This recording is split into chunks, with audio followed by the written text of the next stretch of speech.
कि अपने मुक्ति के पावन में भगवान विष्णु को पैर छुए जाते हैं। तो कभी भी लाइन नहीं से लिखा तुम कहना हो बात रामायण कहो तो रामायण में रही चला।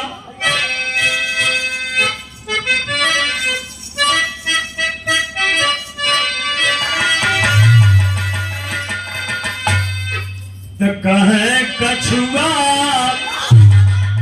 अरे कछुआ अरे एक बार छुए चलल हरी चारा नावारे तार नवा लक्ष्मी देहली कछुआ के। ए भैया वही कछुआ क्षीर सागर में गया भगवान का पैर छुए बदे तो माई लक्ष्मी सोचलिन कि कछुआ हमार पैरवा का मुड़िया न काट ले। तो माई लक्ष्मी मारे गरम जो न बेना डोलाओ तनी बेनावा डोलौता एक बेना चला दे एक बेना चलौनी कछुआ के लगल तो है का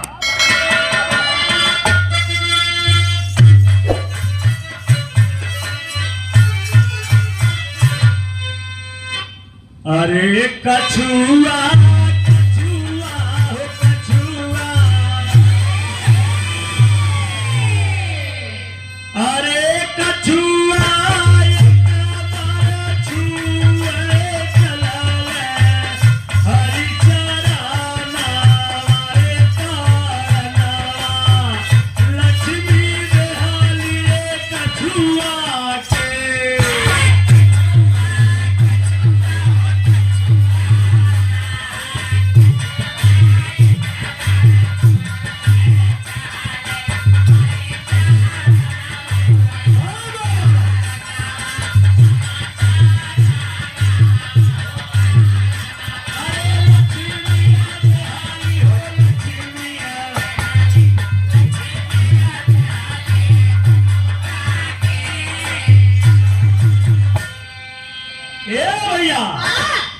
यही से छंद कलाई न मास्टर गाना है।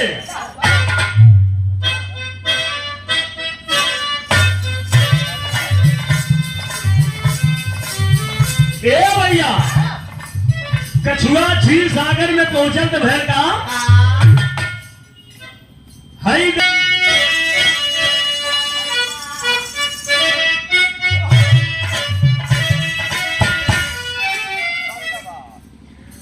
कमलाकार सेवकाई हरी चरण दबाई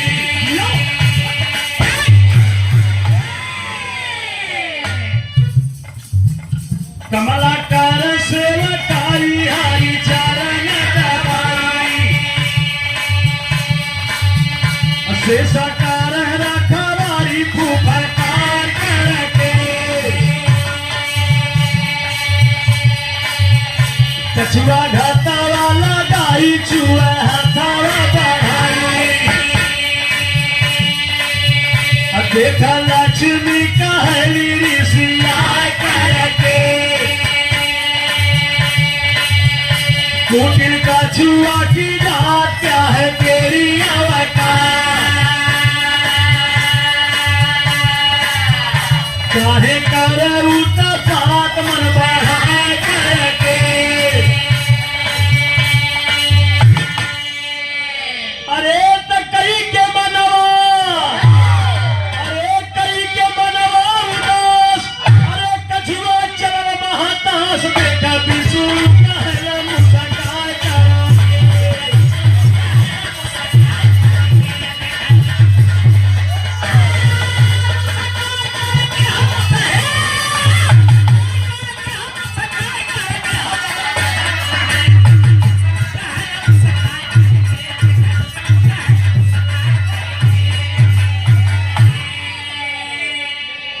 भगवान का पैर छुए तो माई लक्ष्मी दे रहा है कि कछुआ हमारे मुड़िया न काट ले। एक बेना चाप के मार देली कछुआ के लगल कछुआ का मन हो गल छोड़ कछुआ कलेज की बार माता दी अली हम भगवान का पैर छुए और तू हमारी के मार देलू तो कछुआ वही से अपने मन के थोड़ के ले सियानी होकर मन उदास हो रहा मन उदास करके कछुआ लौट के जाए लगन भगवान विष्णु को नजर तुरंत भगवान करण कछुआ भाई यहाँ वा बड़ा दिन के बाद तू अला हमार पैर छुआ, लेकिन इनकर गलती हो, इनकर गलती है जब तुम बेना से मरलिन है। तो कछुआ से भगवान का कहलन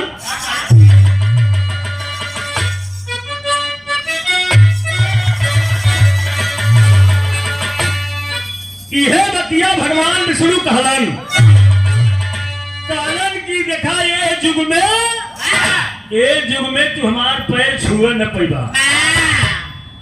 सही है कि तू छुए बदला मुक्ति अपने शरीर के पाव बदला, लेकिन हम तुझसे वचन देथिला कि ये युग में तू हमार पैर छुए बस एकरे आगे त्रेता युग लगे वाला है। त्रेता में आया हमार तुहार मिलान कायदे सोई खूब बराबर पैर छुआ। तो भगवान विष्णु कहलन कैसे हो कछुआ से करबे तुहरो मनसा पूरन के, अरे करबे तुहरो मनसा पूरन के, अरे प्रेरणा में हमारा घुमरा बन के।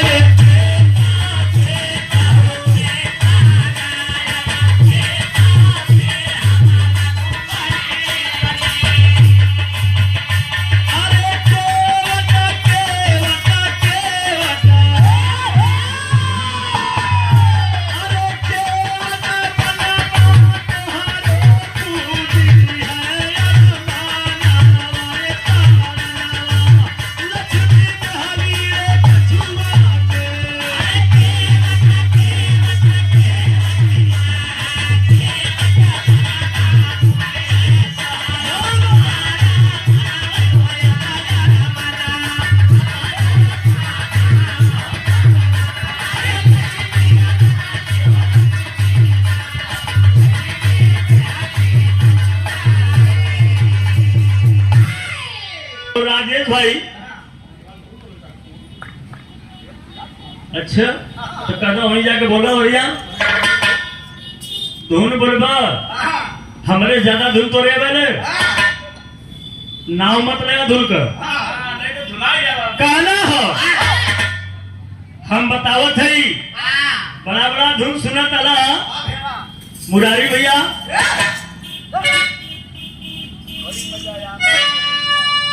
कहना हो जौनपुर का खाटी कहरवा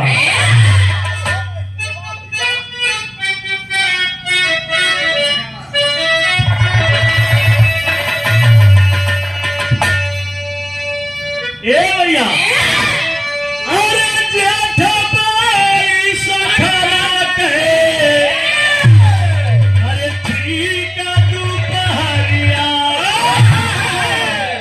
कि जेठ बाई सखरा कठी का दोपहरिया अकेला उठिया गोरे अरे अकेला उठिया गोरे ना हो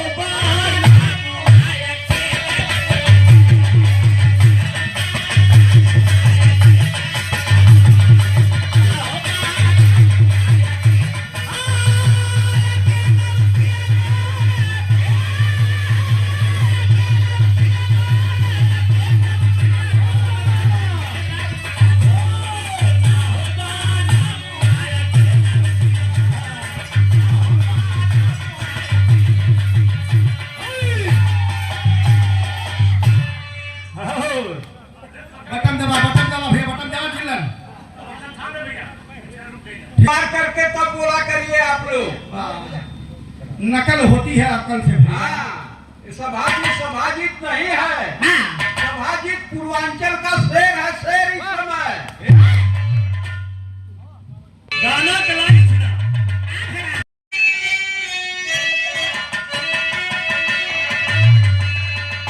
अरे जेठा जेठानी कहे अरे लजियो न करबे जेठया जेठानी के लजियो न करबे अकेले उखिया गोरे अरे मुखिया गोरे लाहो बाला गोरा।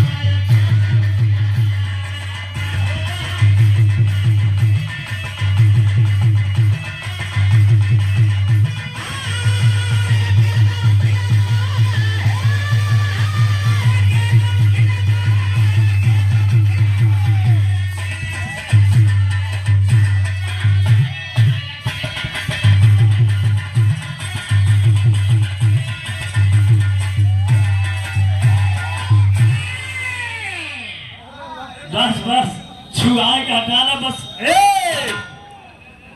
धै लेता तो चाप देता टल फरमरवा के नीचे वहां। अब यार भगवान विष्णु का अनंत त्रेता युग में जब समय आई तो वो समय हम तोरे मनसा के पूरा तो त्रेता युग में हम राम बनो और जब तू कछुआ भाई हुआ वही त्रेता युग में जाके तू केवट बनवा। तो देरी के भाव है मास्टर।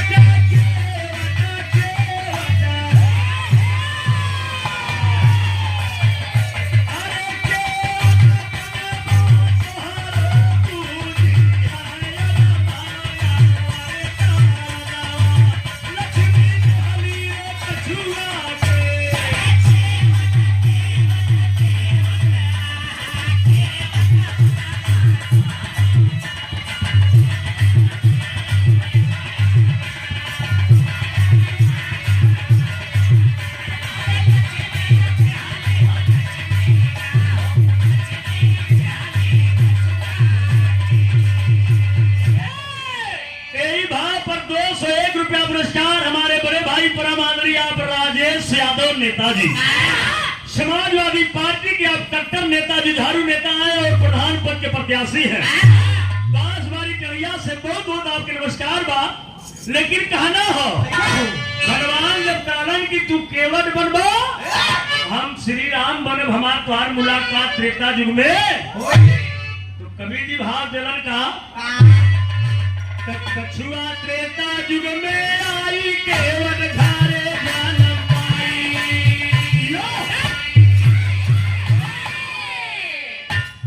गावत गावत हम लोग थका गए।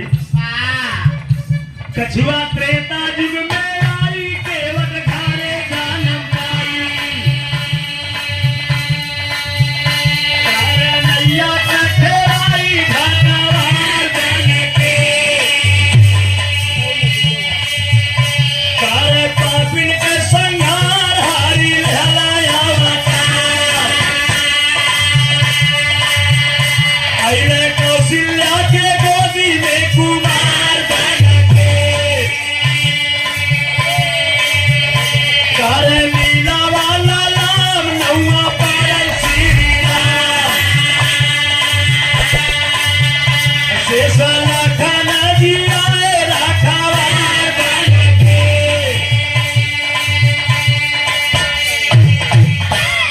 अरे तो कमला सीता बन के आई। अरे कमला सीता बन के आई। अरे पुत्री जनक की कहाई चाहे राम साथे सीता गई नार बन के।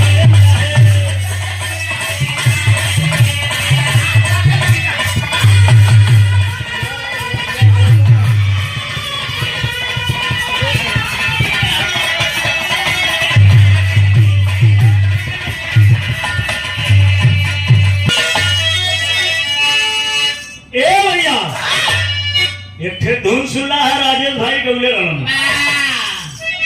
हमारे सामने अगर क्यों व्यापारी भैया धुन बोला ला ना तो मैं भूल लग गया पूरा केठुआ में दुनिया में भैया। अरे यार जितने जवान कला है तो बोलबे करी लेकिन क्यों अगर कह के बोला ना तो मजा नहीं आवला। एक ठे धुन बोलने ना सातों नदिया परवा से देखा यही धुन के हम बोलत ना तनी से कर अंदाज हो।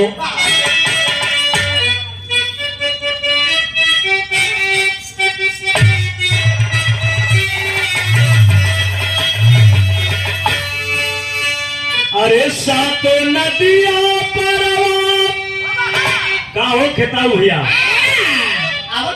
सातों नदिया परवा से मर भैया।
अब तनी अपने गाना के लाइन पर आवा। गाना हो गाना हमार कहाँ पहुंचल लाल लोरी भैया तो अपने सर का मुकुट दे देला तो रात तिलक कैसे होई। तो देखे कैकेयी राजा दशरथ से एक बात कालीन की जवन हम तो से तू वरदान मंगले आज हम लिया के कवन वरदान मंगले अली कैकेयी वरदान में मंगले अली की भारत के 14 साल के राजगद्दी और राम के 14 साल का वनवास। हाई देखे 51 रुपया पुरस्कार का करबा। इस समय कभी जी की तबीयत खराब रहा पैसा कुछ कमजोरी है तबीयत न खराब हो जौन मन भैया करे दोनों हथवा लोग चापे वाला काम करा यही से लोग बीमार होते हो। ए भैया का करबा कक्का जैसन तोरगन कइले बा वह बतावत है। आवा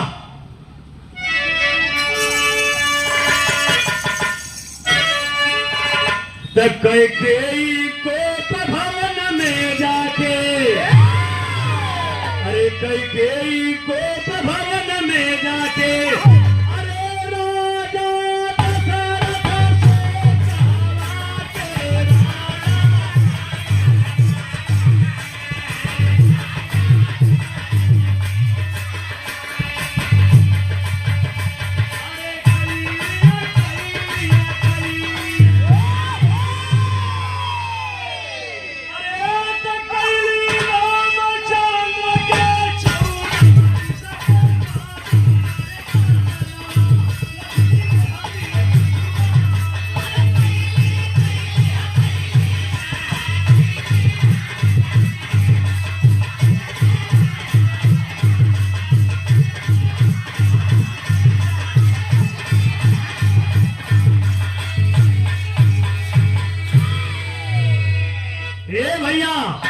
वही रानी कैकेयी राजा दशरथ से काली की है राजा राम के तू रात तिलक तेरे जात हुआ तो पहले हमार मांगन जब हमसे बचन बनोले बा हमार दोनों मांगन देता। राजा दशरथ कहला कि रघुकुल री सदा चली आई प्राण जाई पर बचन ना कहले की रानी अब्बे मांगा। तो रानी कैकेयी कालीन की भरत के पहला वरदान की भरत के राजगद्दी दूसरा वरदान राम के 14 साल का राजा दशरथ मजबूर हो गए। वही भगवान राम को 14 वर्ष का वनवास हुआ मात्र कैकेयी को एक कलंक लगा। कैकेयी तो अपना मतलब साधने के लिए भगवान के वनवास करो नहीं लेकिन कभी भी आगे लाइन का लिख रहा है जौने टाइम भगवान राम वनवास जाए लगल उस समय सीता जी संगे रही तो कालीन की जब जेकर मन सिंधु घरे न रही तो हम रह के का करो। तो कालीन की जहाँ हमारे पति देव जाएंगे हमारे स्वामी जाएंगे उनके साथ मैं भी जाऊंगी। तो देखे सीता भी संगे जाए लगली तो लक्ष्मण कहले कि जब बड़का भैया जात हो तो हम यार का करो।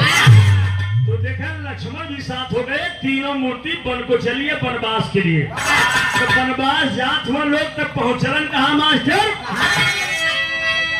तब कैला पाना के मान सिया राम लक्ष्मण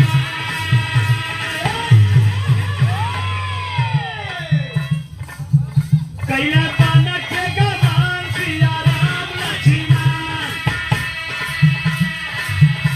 ऐला नारी अहिल्या को तार करके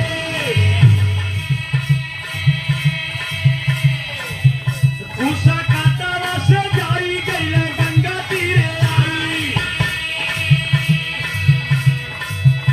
उषा काटावा से जाई गई सरजू तीरे आई आका केवट को लगाई है पुकार करके केवट नाव लेके आई देता राम से दोहाई अन्नाथा नाव पर चढ़ाई पापा खार करके। ए भैया जब तीनों मूर्ति चल हो वन बदे 14 साल का वनवास भयल तो लोग पहुंचल सरजू तीरे नदिया के ए पार से वो पार जाए के रहल तो कहलन कि यार केहू मिलत तो हम वो पार कर दे। तो आवाज लगल कि कोई है। तो वह मल्लाहवा बेचारा यानी केवटवा अपन नैया लेके वहीं बांध के नैया मड़ई बैठल है। वही टाइम मर्यादा पुरुषोत्तम राम आवाज लगौले, केवटवा बेचारा दौड़ल, कॉलेज की भगवान हम तो यही खड़ा है तुम्हें ये पार से वो पार करे बदे। तो देखा नैया लिया के जब तीरे लगा दस कहे भगवान यही नैया पर तीनों जने चढ़ा। जब भगवान राम प्रथम अपना पैर उठा करके नैया पर रखे जा तुरंत हमने केवटवा डाल रखा है खबरदार कहे पैर तो नैया पर रखे जी हमारे नैया पर पैर रखना तो नैया हमारे केठुआ कह जाने ना। भगवान राम कलन की तुहार नैया केठुआ कहो कि बता जा। तो केवटवा बेचारा बतावत है कि भगवान हमार नैया सोना चांदी के ना हो। कहा बतूले भैया भैया हो तो काठ की नैया मोर पुरानी, काठ की नैया मोर पुरानी, अरे छुअत हो जाए है जो नागी सुना राम हंसिया और निहार करा।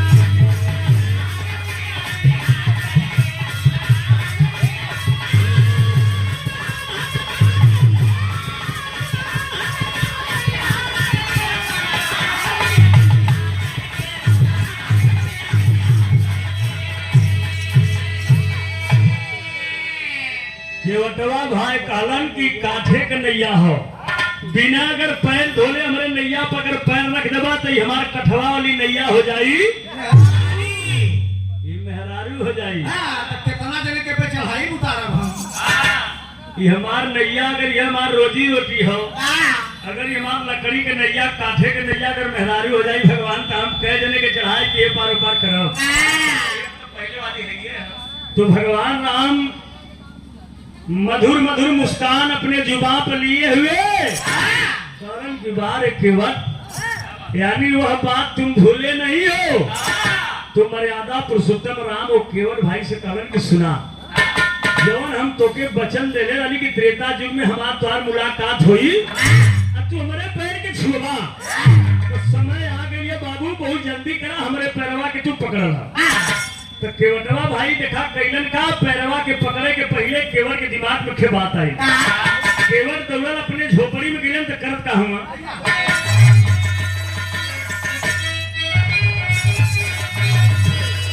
तो केवट कठौता में पानी लाके अरे राम का पार धोए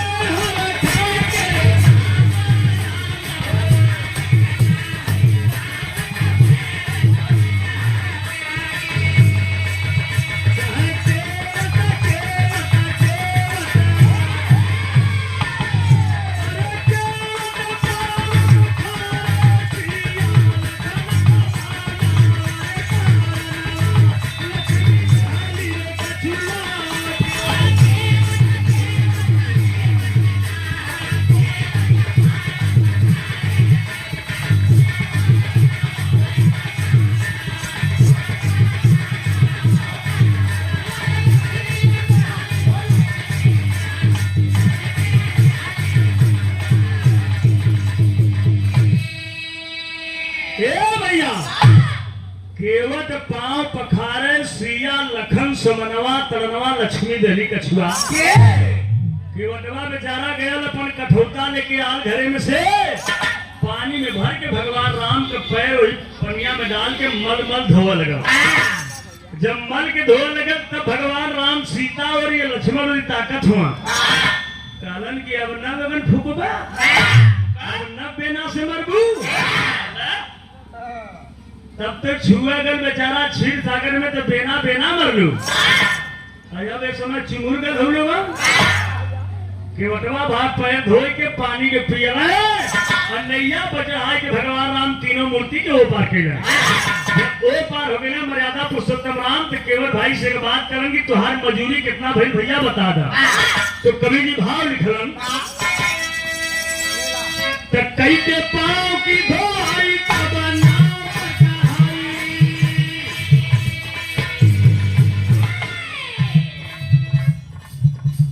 पाँव की धोई तब नाव पर चढ़ाई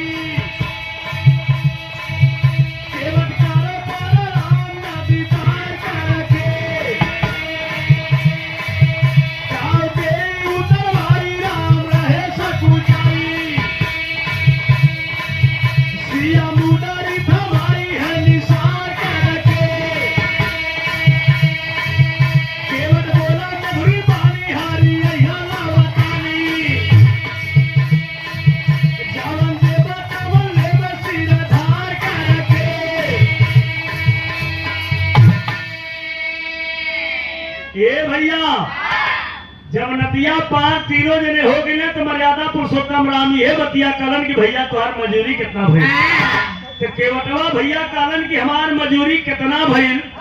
मजूरी तो हमार बहुत बा, लेकिन का तो से कहीं तोरे पास कुछ हो तो जहाँ जा तू जाओ, जब लौट के आवे लगे तो हमार मजूरी हम दे दिया।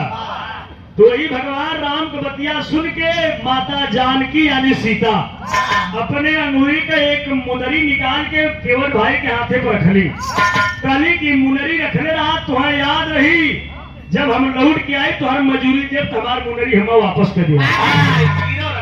ए भैया तो देखे मर्यादा पुरुषोत्तम राम वो पार चल गई ना तो आगे जा करके केकर उद्धार कैला। अब केवट भाई वही बामदेव जो कछुआ बने थे आज केवट के रूप में पड़ल हुआ। अब वही श्राप उनकर कटल तो कवि निभा दिलन।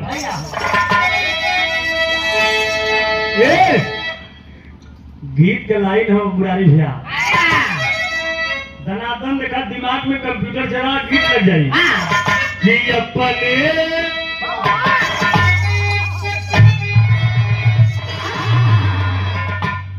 अरे अपने बलमुआ के चोरी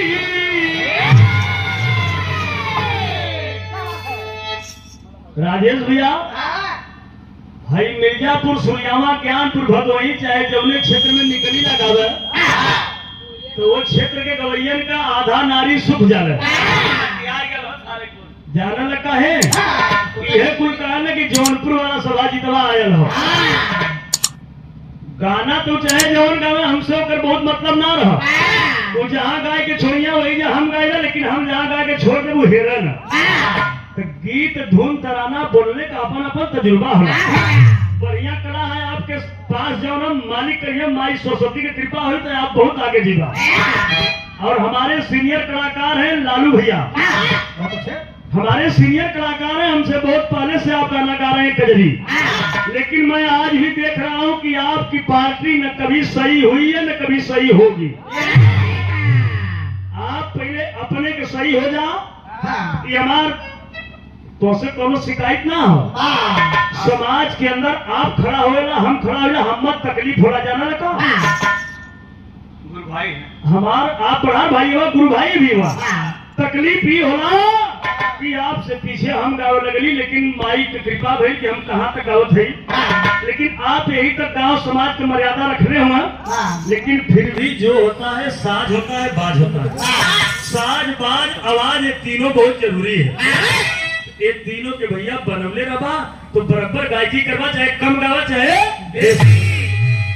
अपने अपने ऊपर प्रोग्राम के ऊपर बात। ए भैया गीत का लाइन सुना कि अपने बलमुआ के चोरी, अरे अपने बलमुआ के चोरी चोरी मांगे।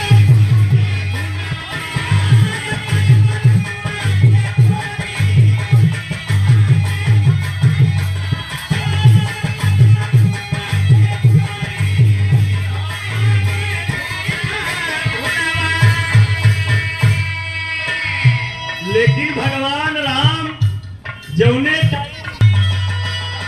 कहे कुटिया पर सेवरी रे सेवरी,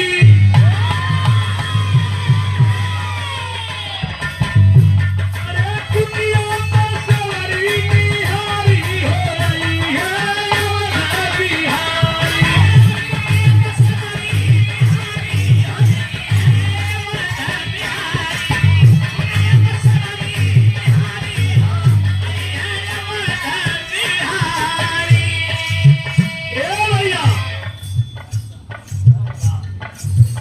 भाई देखें एक जो सेवरी जात का रहल भीलिन जात का भील रहल यानी मुसही लाल भगवान के इंतजार करत रहल कि भगवान मर्यादा पुरुषोत्तम राम आई है तो हमरो उद्धार होई। जैसे हिल्या के उद्धार कैले भगवान राम, वही तरह सेवरी इंतजार करत रहल कि हमरो उद्धार हो जा। तो सेवरी जो ना भगवान के अइले के याद में कि हमार भगवान आवत हुए तो उनके भूख लगल हुई तो सेवरी कैले का रहल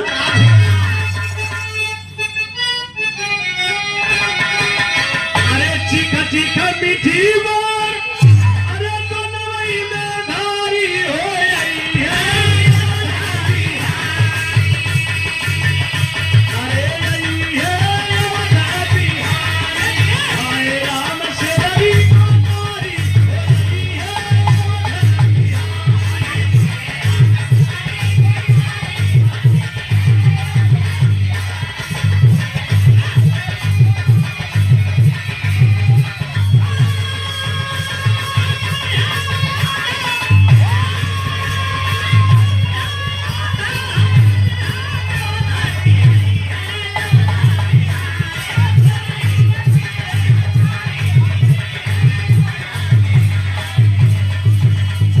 अरे रमेश ए भैया खाए राम सेवरी को तारी हो जाई है अवध बिहारी वही मर्यादा पुरुषोत्तम राम ओ मुसहीन के यानी सेवरी मुसहीन का जूठी बैर भगवान राम प्रेम से आंख मूंद के खैलन लक्ष्मण से कहना तो खा लक्ष्मण कहना भैया पगला गए ये मुसैनिया का जूठ खात हुआ भगवान हथवा में लेके लक्ष्मण ओ बैरिया के खैलन ना झटक देने पीछे के जाके धौलागिरी पर्वत पर हुआ सजीवन बूटी बन के जामल तो वही लंका की लड़ाई में वही सजीवन बूटी भगवान लक्ष्मण का प्राण बचाई है ए भैया तो और का भैया अरे सेवरी को तारी अरे पंचवटी पधारी हो आई है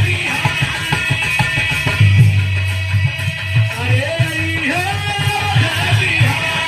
कहाँ आया रावण अत्याचारी हो आई है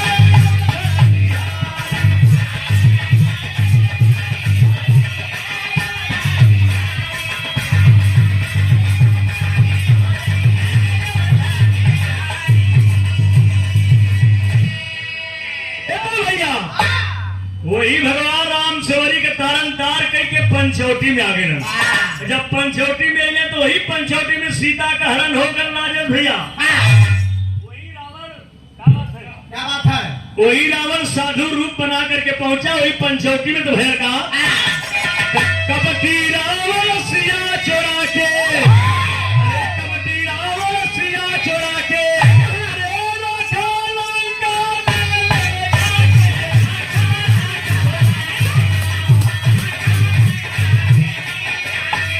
अरे कपिला रे कपिला रे कपिला अरे कपिला से भैया